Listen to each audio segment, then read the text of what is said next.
It dawned on me right then that the whole world had changed. Now, in order to get those jobs, you already had to have the skills. I'm curious, what is it you love about teaching and training so much? When I got in the classroom, I realized that as much as I loved accounting and finance, I loved teaching. It felt like it wasn't work. Scott Powell is the co-founder and board member of the Corporate Finance Institute. With over 30 years of experience designing learning solutions in financial services, he's partnered with global giants like JP Morgan, HSBC, Deutsche Bank, and more. He brings a wealth of expertise in commercial banking, capital markets, and financial education. I had thousands of people saying, "You changed my life." I was giving them education that creates opportunity, because for me, it was the education that created the opportunity. The people who do well in the teaching business are people who show up with the learner's need front and center. There's a huge amount of soft skills that goes into a good model. People who do well in FP&A, it's not their technical skills, it's their soft skills. So if we have somebody listening, they want to start teaching about financial modeling or maybe design a course, what would be the advice you would offer? I would say the first thing is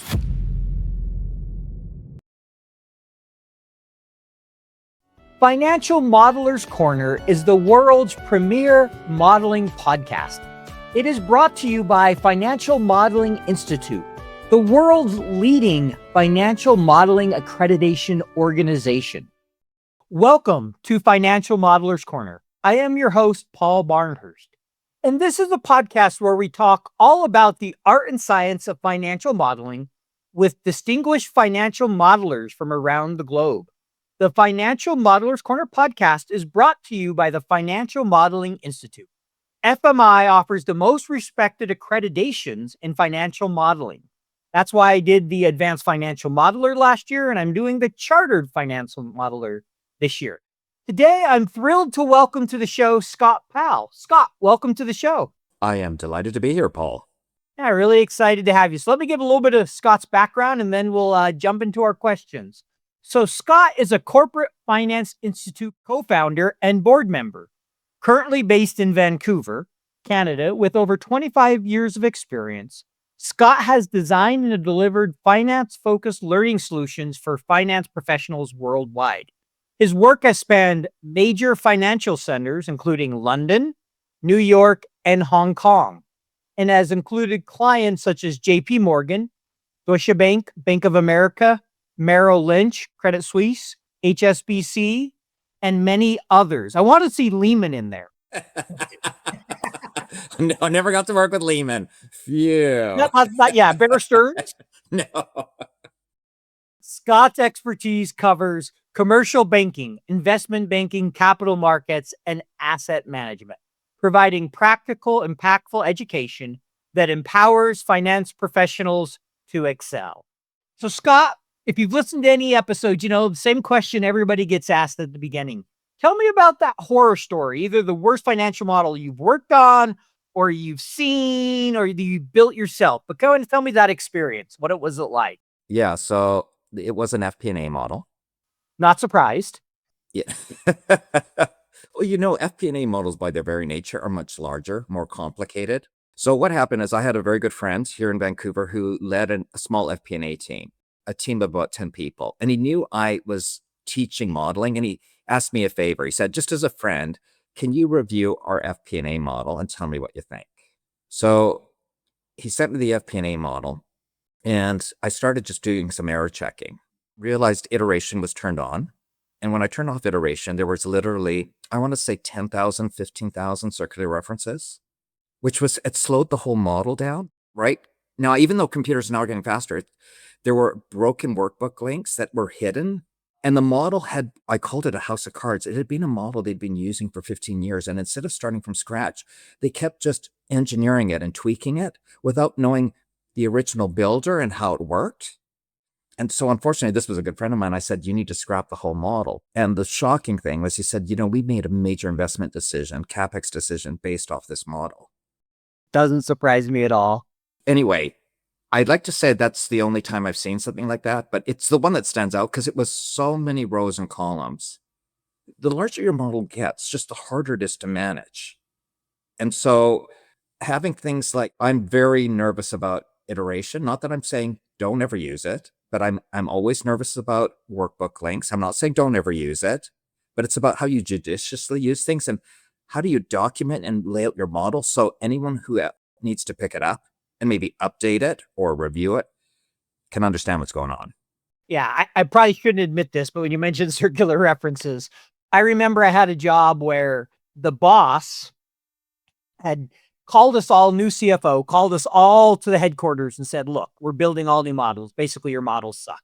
They're not driver based. They're not good enough for the business we have. Everybody's building new models.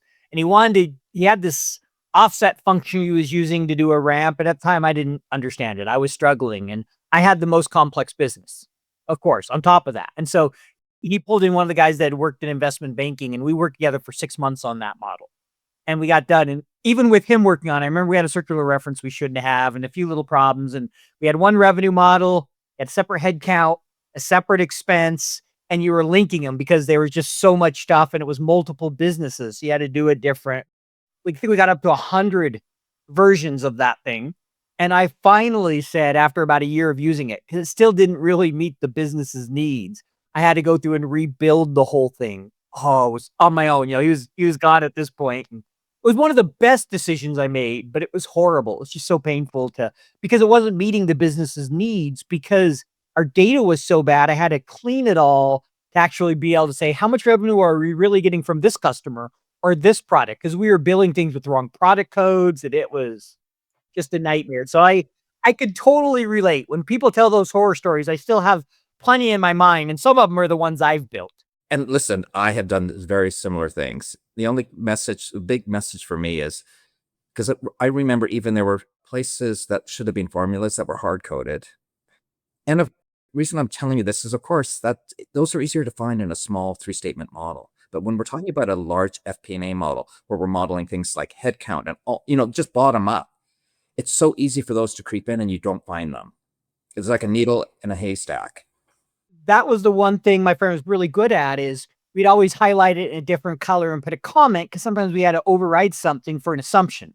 Now I would put an override line in there in the model throughout. I think that's a cleaner way to do it. Totally. But at least we were really good at documenting them so you could quickly see. Because, I hate hard codes everywhere. Yeah, but at least, as you said, at a very minimum in financial modeling, color it, flag it, so that people know where it is. Exactly. I remember we had Tim Vipond on, and he was telling how hard code and different things. He's like, even if you're in a hurry, he's like, just don't break the rules. It's just going to come back to bite you. He's like, just take the extra time, even if you're up a little later that night. Yeah. Your future self will thank you, basically, was the idea.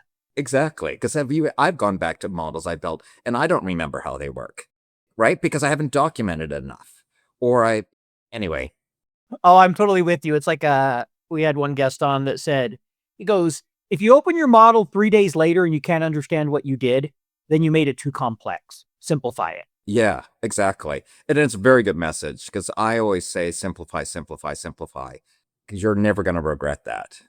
No, I'm totally with you. So I got to ask, I noticed as looking at your background, you earned your undergrad in economics, but then did a master of philosophy. I'm curious, what was the kind of thinking behind the master of philosophy? Because I can't imagine you're using that directly in the work you're doing. So I get this question all the time, and it's because I'm sure you do. And it's because I went to school. I did my master's degree in the UK. And what happens in the UK, I went to Cambridge. This is a bizarre thing, but if you do a bachelor's degree at Cambridge, it automatically turns from a BA to an MA after a number of years. You don't do any study. They think their degrees are so great that they turn them into MAs. So if you've actually done a studied master degree, they call it a master of philosophy. Like PhD the P is the philosophy. So in fact, my master's thesis was in econometrics. Okay. So, but I get the question all the time. I have to explain, sorry, Cambridge, it's only Cambridge and Oxford. They give their masters, they don't call them MAs, they call them MPhils because they give their BA students an automatic upgrade to an MA without doing any extra work. So maybe that makes a bit more sense. Although it's a bit nerdy. I know econometrics isn't everyone's cup of tea.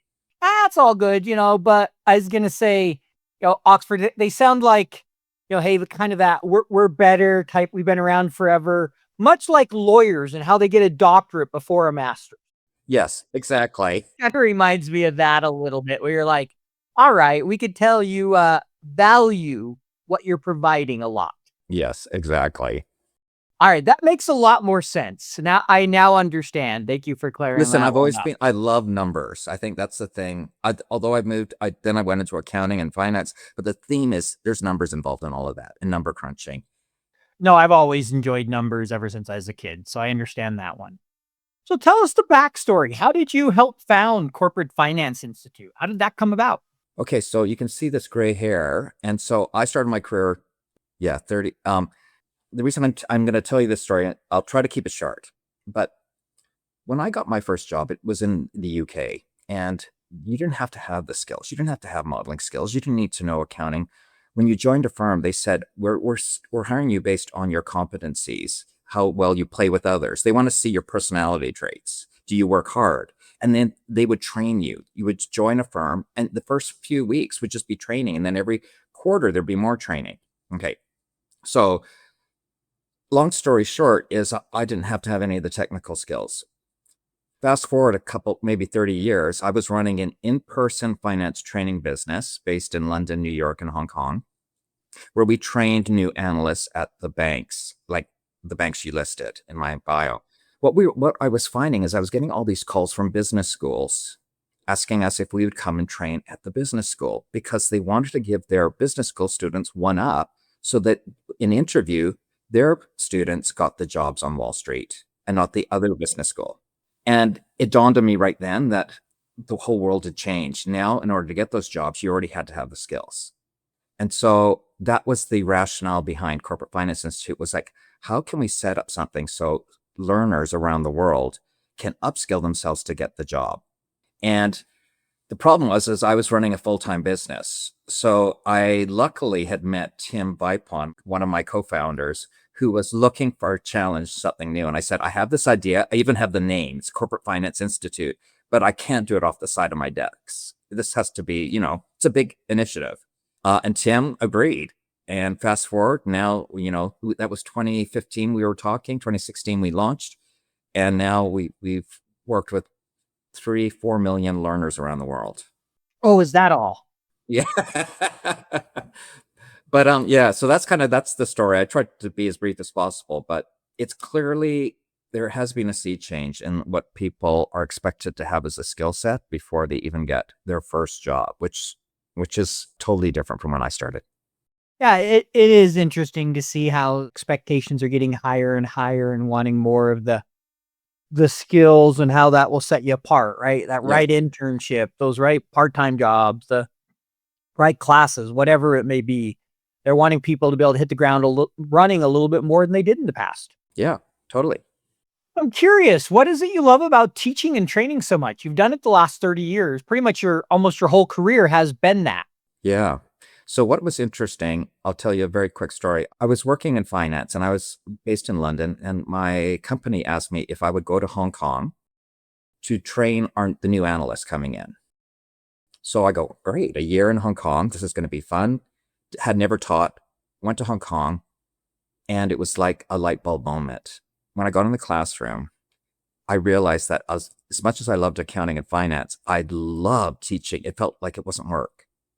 And as soon as I came back from that year in Hong Kong, it was like, no more. I need to teach. I need to teach. And I need to, but it wasn't not teach at a university. It was like, I need to teach practical skills, because what got me excited was I was helping people do their jobs better. And at the core, I realized like, I like being in service to others. I like making a difference in people's lives. So that's why my whole career, although I started in finance, ended up being teaching finance. And it's simply due to that 1 year in Hong Kong that changed changed the direction of my entire career. It's funny how the one thing we commit to doing ends up just so changing the course of life that we never expected. Oh yeah, totally. So I'm curious, as you look back over the last, 30 years of teaching, do you have a favorite memory? Is there something that kind of really stands out to you as you look back? Obviously, I'm sure Hong Kong was a turning point for sure, but is there maybe a memory or a student or something that just really stands out to you? So I'm sure this happens to you, Paul, but I always am honored. I go on LinkedIn and I have people thanking me personally for changing their lives. Okay. So, and if you're in service to others, that's a pretty good feeling. So the best experience was we partnered with an organization in Africa called ALX, who were funded by the MasterCard Foundation. And what they were trying to do is they wanted to upskill people across Africa. And they partnered with my firm, Corporate Finance Institute, to upskill over 1 year, 30,000 people. And it was free for all the learners, but the cohort sizes were 5,000. So I would be running a live session through like a Zoom framework for 5,000. I couldn't do that. That's tough. But people were so grateful to this day. Like I had thousands of people saying you changed my life. Now, listen, I come from a very small rural town in Canada. My dad ran a gas station. And the reason I'm telling you that is that I felt like I was doing the same thing for these folks in Africa. I was giving them education that creates opportunity. Because for me, it Yep. was the education that created the opportunity.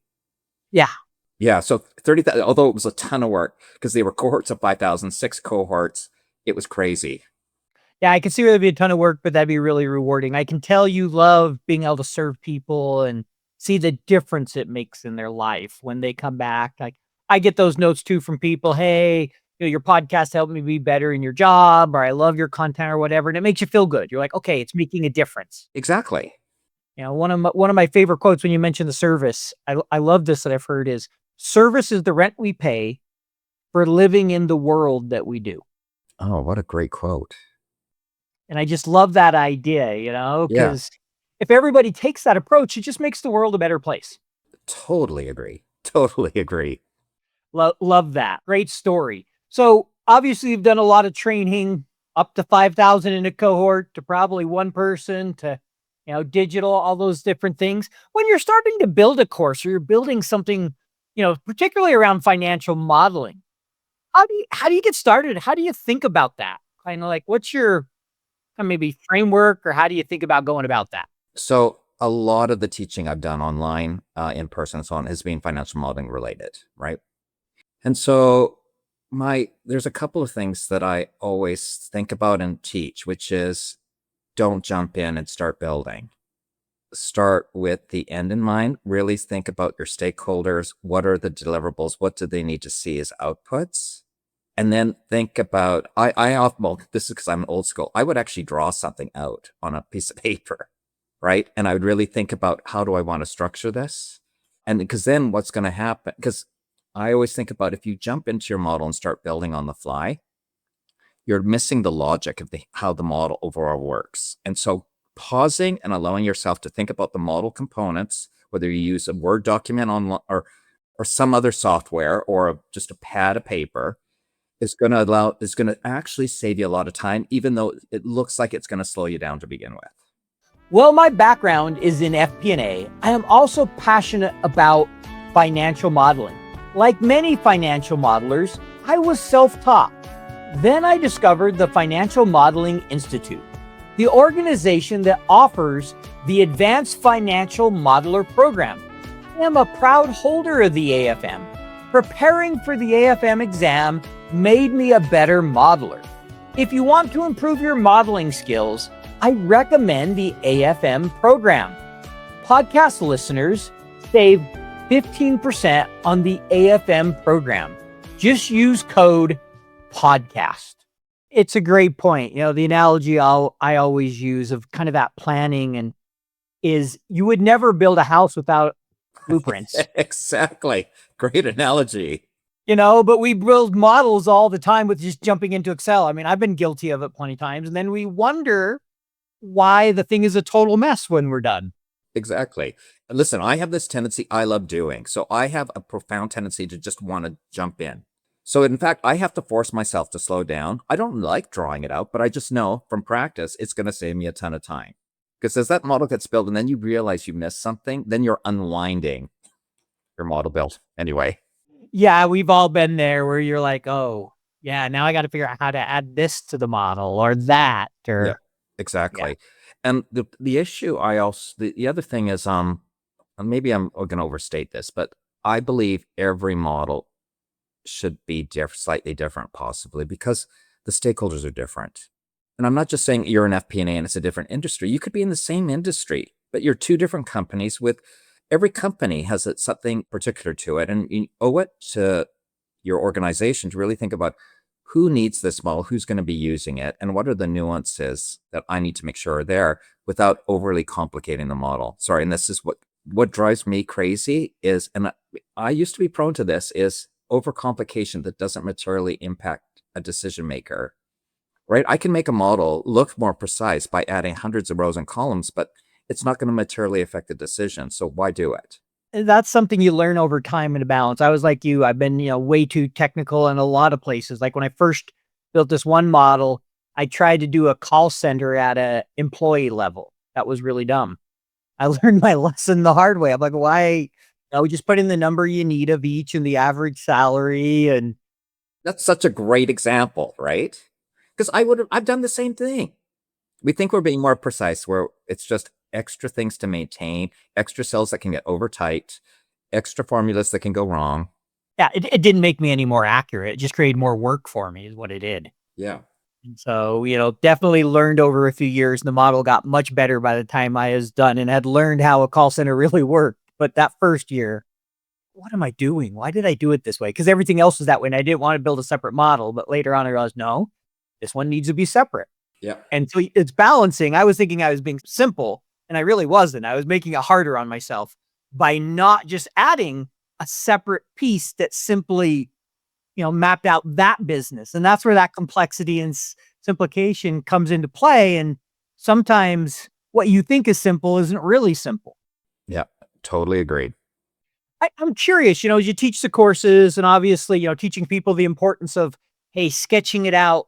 How do you manage kind of the balance when you're teaching a course between focusing on the technical skills, right? Everybody has to understand Excel. You got to know your accounting, 3 statements, but there's a huge amount of soft skills that goes into a good modeler.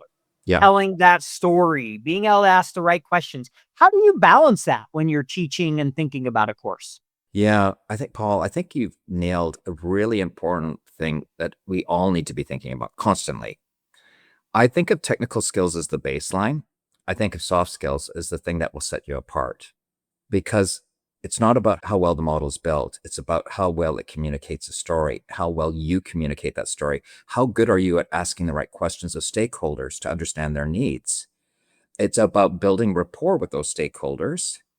So, and all of those things for me, because when I think about the people who do well in FP&A and are typically sitting near the top of an FP&A team, it's not their technical skills, it's their soft skills and how they show up. And so please, please, please don't neglect soft skills. So I try to integrate it as much as possible. The only problem is it depends on how much time we have at CF, right? Because, but I think a comprehensive FP&A learning curriculum has to include both the technical and the soft.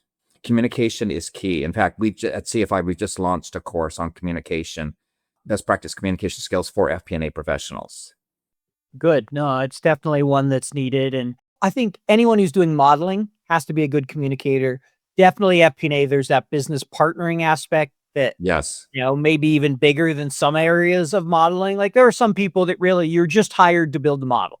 They're going to give you all the inputs and you hand it back over when you're done. But for the majority of us, whether it's FP&A or not, you really have to be able to tell that story and challenge assumptions and go beyond just taking it all, putting it in and handing it back to somebody. Exactly. I also think your stakeholders will respect you more. 100% agree, especially when you challenge them and you help them realize that some assumptions are wrong or something they're going to do is not going to have the result they think it's going to have. Because I've definitely been in that situation where you start looking at it going, I don't see how this is possible. Like I can remember one time with the boss of mine, kind of running through a bunch of marketing stuff. She's like, well, walk me through that. We got all done. And he was kind of like, oh, we are kind of screwed. That was kind of his, didn't realize how expensive it was. And I'm like, yeah, fortunately we're getting growth, but it's not going to the bottom line because of the cost. Yeah.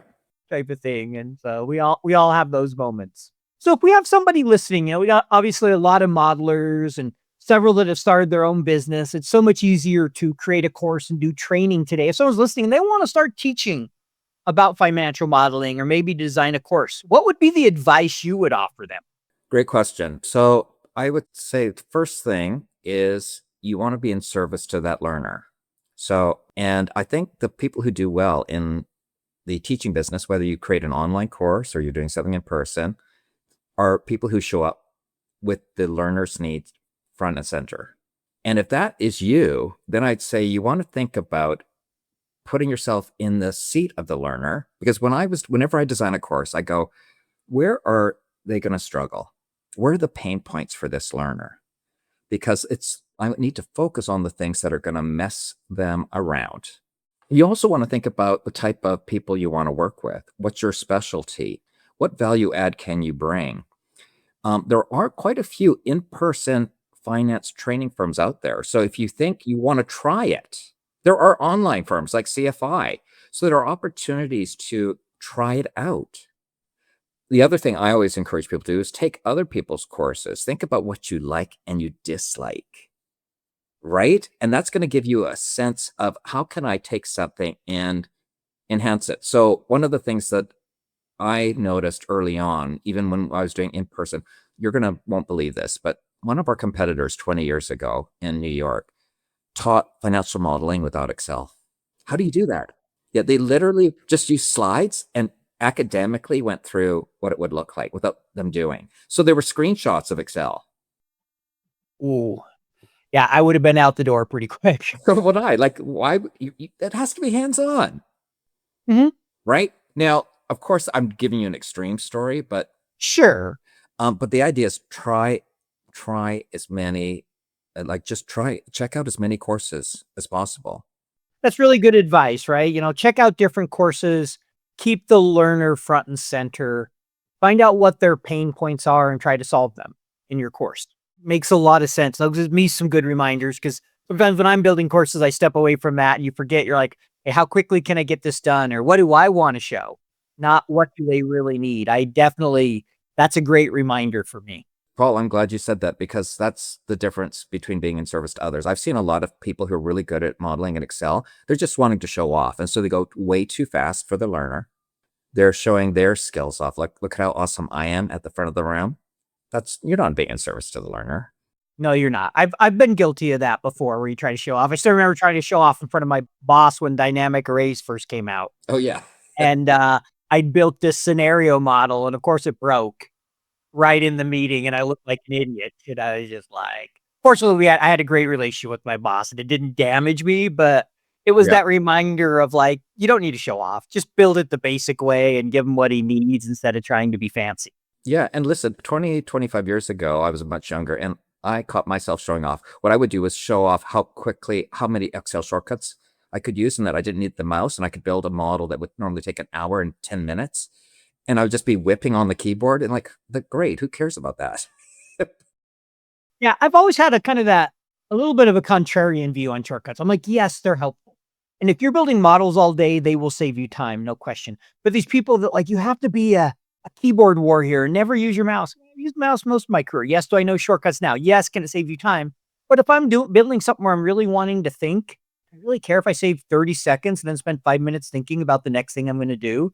So I was like, use the balance there. They're great and they can save you a ton of time, but keep it in perspective is what I like to say. Yeah, that practically makes sense. I say something very similar. Now, I have worked and taught at banks where their rule is you can't use the mouse. So I say, sorry, guys. But for me, I'm not going to memorize every shortcut, especially those long ones that have multiple letters that I'm barely going to ever use. But the ones I'm using daily, like, I don't know, I use Paste Special all the time. So, right. So I'm going to do Alt HSV without even thinking because I know I use it every day. And I use Go. Yeah, I do Alt ESV. Yeah, so Funny do how I. there's the different options. I know I actually do Alt ESV too, but I'm the old guy. I actually thought, I better. So people know this. You were both the old guy. There we go. Yeah, but what's nice about Excel is the old shortcuts, even though they changed the ribbons, they made them still work. So I do use Alt ESV, but even this morning I went, I'm coming on this podcast. Let me just make sure what's the one that they have now. It's like somebody came on and they mentioned Control L was their favorite. Like it creates a table. And I'm like, 2006 when it was a list before they made it. It took me a minute. I had to think about it for a minute because it still works. Like I've never used Control L to create a table. I would have never even thought about it. Yeah, and the E, I think it was edit. There was an edit tab. Probably. Yeah. That makes sense. I'm Anyway. gonna guess you're right. That would make sense for the E. I'd never thought about what it stood for, but yeah, now it's the home. Yeah, they keep making changes. That's for sure. Yeah. So I'm curious when you talk about changes. Yeah, how do you manage teaching Excel to people with how rapidly it's changing nowadays to try to help make sure they're getting the best out of it, but also realizing that most people aren't going to take time to realize dynamic arrays, lambda, let, Python, office scripts. I could go on and on, right? The average person can barely keep up now with 365 and monthly updates. So kind of how do you balance trying to teach people the latest and make them more efficient with also knowing that sometimes it almost feels like a full-time job to really keep up with Excel nowadays?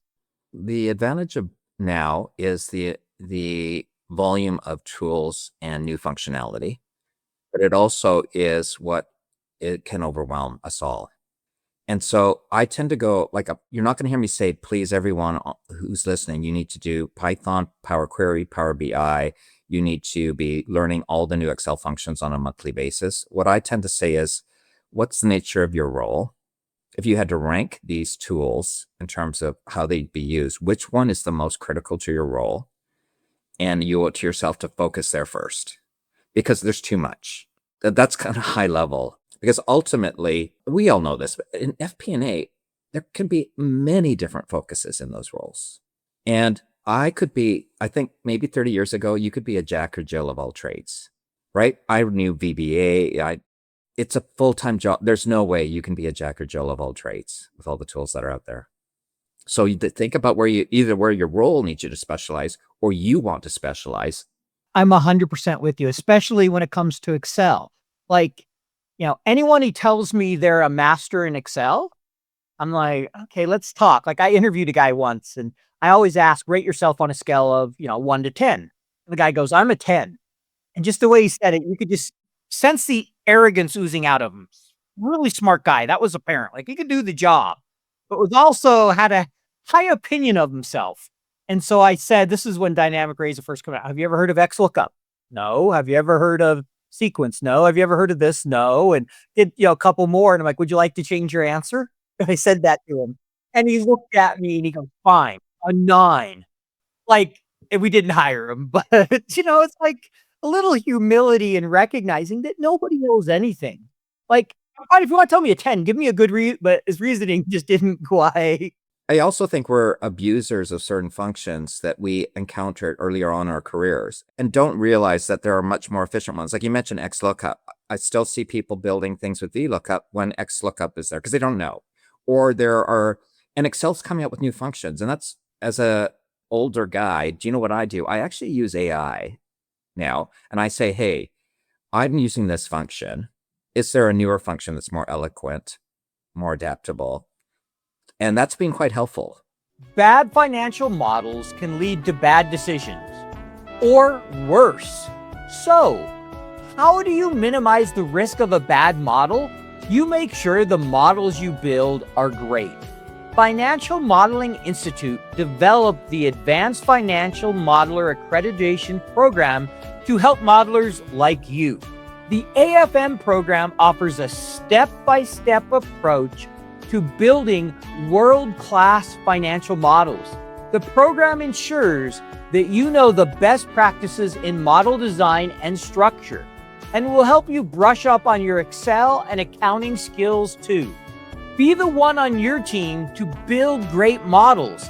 If you want to impress your boss and your clients, get AFM accredited.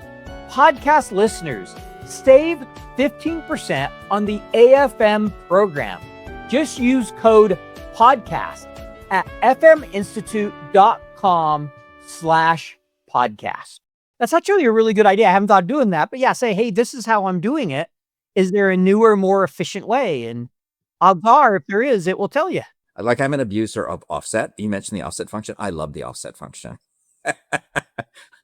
I'm an abuser of index match and choose.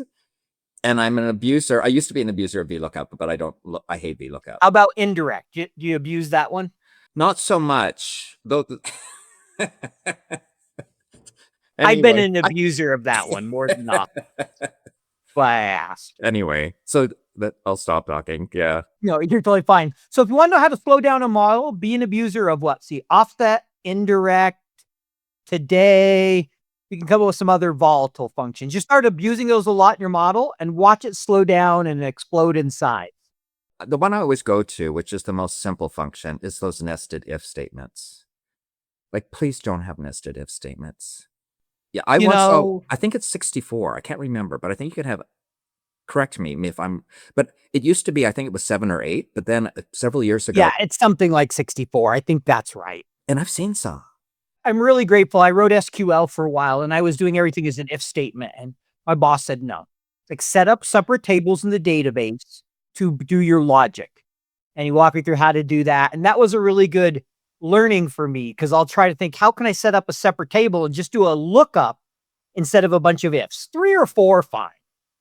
If you have more than that, you probably should ask yourself, is there a better way to do it? If you have 64, you should probably start over with your model. You probably should burn it. Exactly. I agree. And the other thing is, please put each if on a separate line. Yeah. Like just hit Alt Enter. That's all you have to do. Exactly. You can read it. Even that, if you're going to use nested if statements, do that, of course. Ifs works great. Switch. There are others to replace it now, but I hear you. So I have to ask, I don't remember where I saw it, but I saw online you're a pinball enthusiast. Yeah. So I have 4 pinball machines in my home. And I Only want more. 4. I want more. Don't And worry. what's your favorite pinball machine that you've owned? Well, so remember I told you I grew up in a small rural town in Canada, and there wasn't much to do, but there was a bowling alley with 3 pinball machines. And so after school, the bowling alley was between school and home. We rode our bikes, my brother and I. We had money from our chores, like quarters. And on the way home, we'd always stop at the bowling alley, not to bowl, but to play pinball. So one of the pinball machines that was there was a pinball machine called Buck Rogers, 1980. I remember Buck Rogers. And I happened to be hunting for a pinball and I found it. So I have an original Buck Rogers pinball machine that I got fixed up, but there's a new one. There's a company called Jersey Jet. So anyway, as a kid in a small town, it was like magic. It was something, it was so much fun. And there's not many things to do. You could go swimming, biking. Oh, that's about it, right? You're not in a, or go to the bowling alley and play Totally pinball. get it. So pinball was something to do as a kid and it stuck with you. Yeah, exactly. So now I have a couple more kind of standard questions. In a minute here, we're going to get to rapid fire, which I'll set the rules for that. But first, what's your favorite Excel shortcut? Okay, so it's Control tilde. Do you know no one's gonna know it. Tilde. I know I've done this one, but it's slipping my mind right now. Remind me what it does. So tilde, I had to look it up what tilde is, but it's the accent key right below the escape key on a keyboard. Yeah, right next to the 1. Yeah, you got it. Right next to the 1. And if you have a model and you want to see all the formulas on the sheet appear, it actually toggles between seeing the formulas in all cells or seeing the number. So you can. Yeah, so R1, it changes the notation You from got it. seeing the answer to seeing the full formula. You got it. That's right. I knew that somewhere, but I don't use it often. So, But I've already told you the ones that my favorite ones are the ones I use daily. So Alt ESV. I use Go To Special a lot. So Control G or F5 to find things. So those are I knew I was going to be asked this question. I thought, let's be honest. Let's just think about the ones I use every time I open Excel. yeah, I mean, I use Control C, Control V a lot, right? There's some Control T is one of mine, F4. It's some of the most simple that most of us use. Right. And that's where, learn those ones that you're going to, any keystroke. My view is any keystroke in Excel, you're going to use prolifically every time you open Excel. That's when you should learn the shortcut. Yeah, there's probably, 20 or 25 that would cover 90% of what you're doing. The control and the arrow keys to be real quick moving around and, control down, the copying, the pasting, the cleaning up your formulas. There's, then after that, you can always hit Alt and just run through the menu if you don't want to use the mouse and figure it out. And if you're using one a ton, you can see if there's another shortcut for it. Yeah. And the other things, so I know we need to move on, but the other thing I do is I always tailor my custom shortcut bar at the very top. You know how you can add things? Because then when you hit Alt, you just hit the number 1, 2, 3. So anything that's complicated to get to with a shortcut key, but I use a lot, I'm going to put up in that bar so I can just go Alt 1, Alt 2, Alt 3. Yeah, I know a lot of people use that as well as a great way to do that. So, all right, this is kind of a fun question we ask. What's the maybe funniest or most unique thing you've created a model for or used a spreadsheet? Doesn't really need to be a model, but maybe you've done in Excel. Could even be Google Sheets. I won't hold it against you in your personal life. How dare you say Google Sheets? That's shameful. No, okay. So I'm a nerd. I am also an educator. So because I love Excel so much, I've created full-blown simulations only using Excel. So for example, I've created an asset management simulation for portfolio managers where you manage equities, bonds, and you get feedback on your decisions as the simulation moves through 4 years. And it's all automatic, all built off Excel. And I've done, I think, 30 different simulations. And I love it because I geek out, right? I'm going, how am I going to build this? And I don't have to have any sophisticated software.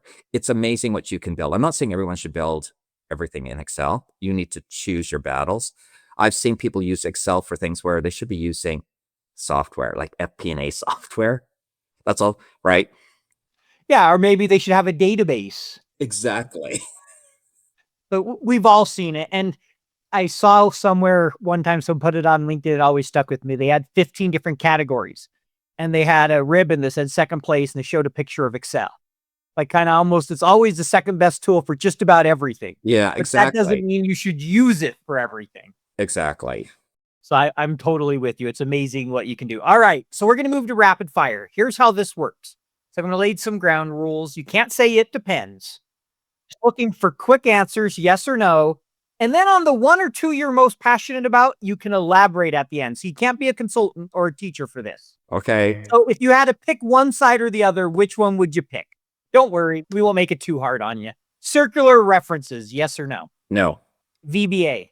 I have to say no, right? I'm going to have to say no. Do you Damn prefer it. horizontal models where you mostly have it all in one sheet or vertical where you kind of put each schedule on a different sheet? My CFI colleagues are going to hate me. I like horizontal. I like multiple sheets. I was wondering if you get yourself trouble there. All right.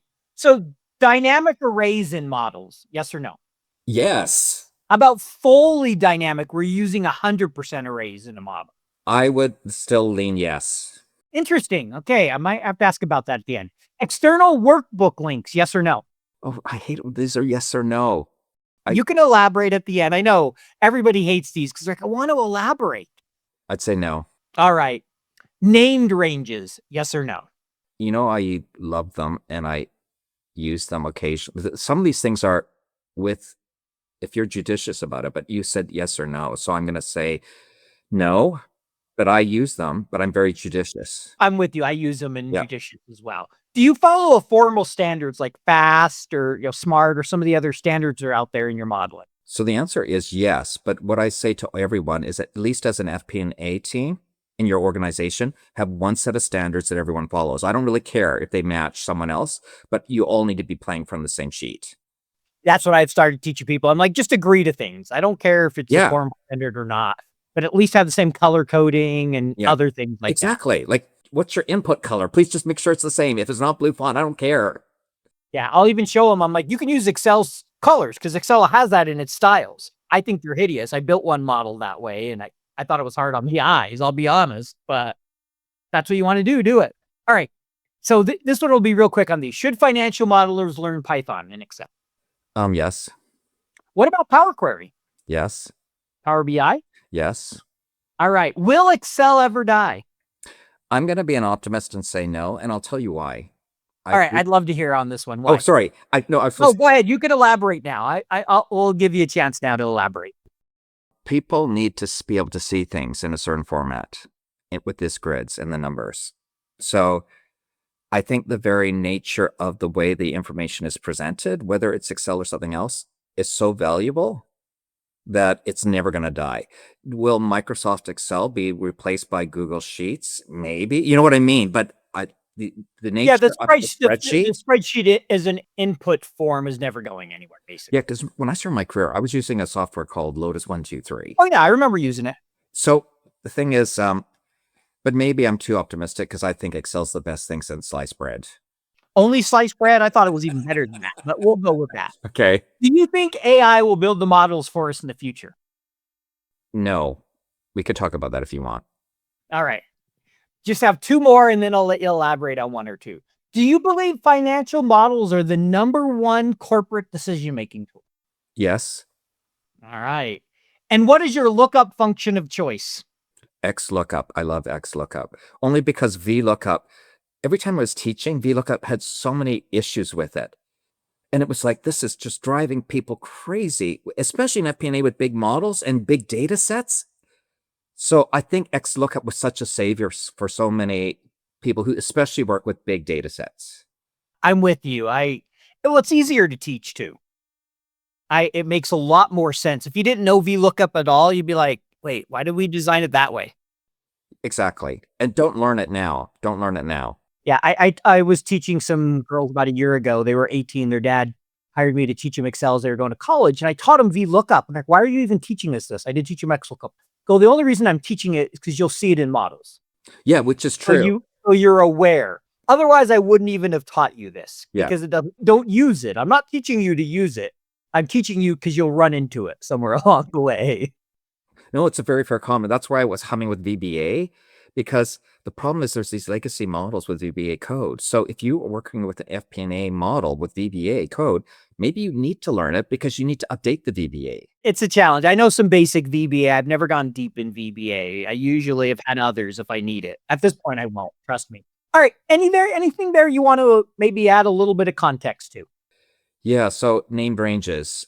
Don't name every row or column, because then you get so many hundreds of names and that you actually can't find anything. And also the names don't mean anything. If you're very thoughtful about something that you need to refer to a lot in the model, like in a valuation model, maybe it's the weighted average cost of capital.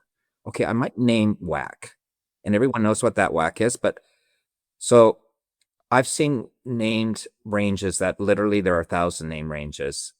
Just use a table at that point. Yeah.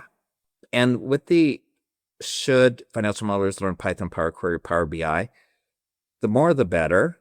But I would say I'd go back to what I said earlier.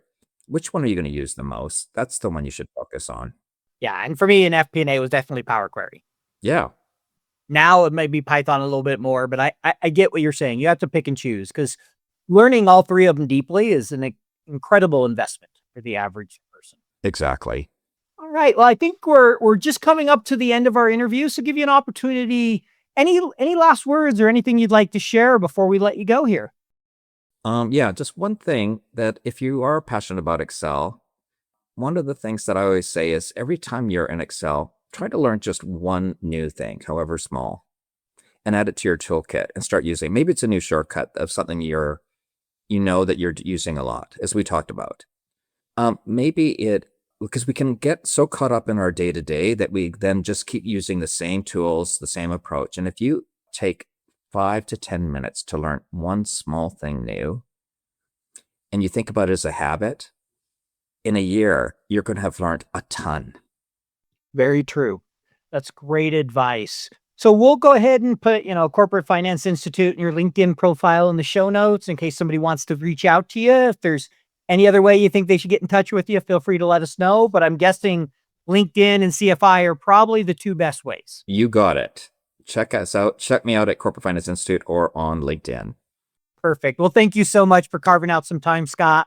Enjoyed chatting with you and enjoy the rest of your day. Thanks so much, Paul. It's been a real pleasure. Thanks.